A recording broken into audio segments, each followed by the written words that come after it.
Reticle illuminations. How do they work and what's best for you? Let's talk about it.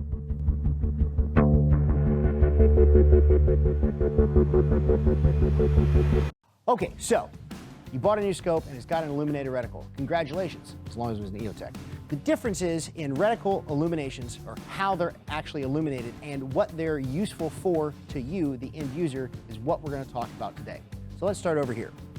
Here we have the Voodoo 1 to 8 second focal plane, and this is a wire LED. That means that there is a fairly standard, simple reticle inside the optic, and running up the vertical stadia of that reticle is an actual wire with an LED on it, hence wire LED.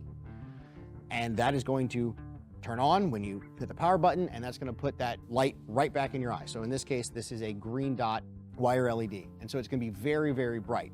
So depending on your lighting conditions and where you're using your optic, this could work better for you if you're really concerned about getting those very, very fast shots, even in bright conditions.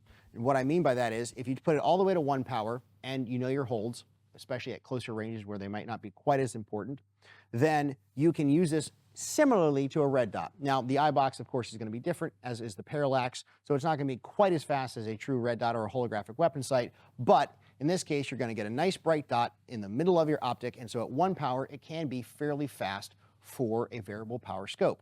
However, if you're going to be shooting at distance, you crank it all the way to max power, where you're ranging and your 0 is set for a second focal plane scope, and you're going to be able to still have that dot if you want it, but if you don't, you can turn it off and get that super fine crosshair for more precise shots at distance. However, move over here to our Voodoo 1 to 6 first focal plane, and this is an etched reticle, which has an LED illuminator. So basically what that means is that the glass itself is etched in with the reticle in it, and then there is an LED illuminator which projects light onto the etching, and that collects the light and puts it back into your eye.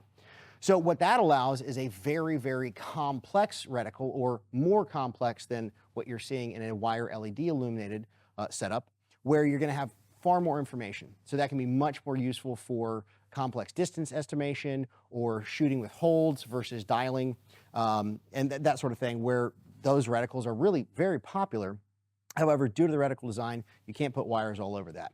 So that's why we go with the LED illumination of the etching itself. So you do have the entire reticle illuminated. However, there are lighting conditions which can simply overpower that illumination, and so they don't seem as bright all the time, again, depending on what your lighting conditions are like where you're shooting.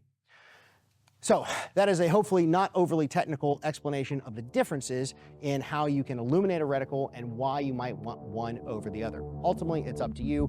Probably what you should do is just buy both so you're covered, but that's just me. If you want any more information on these optics and how they work, head over to our website and check it out. Thank you so much for watching. Train hard, live free. See you next time.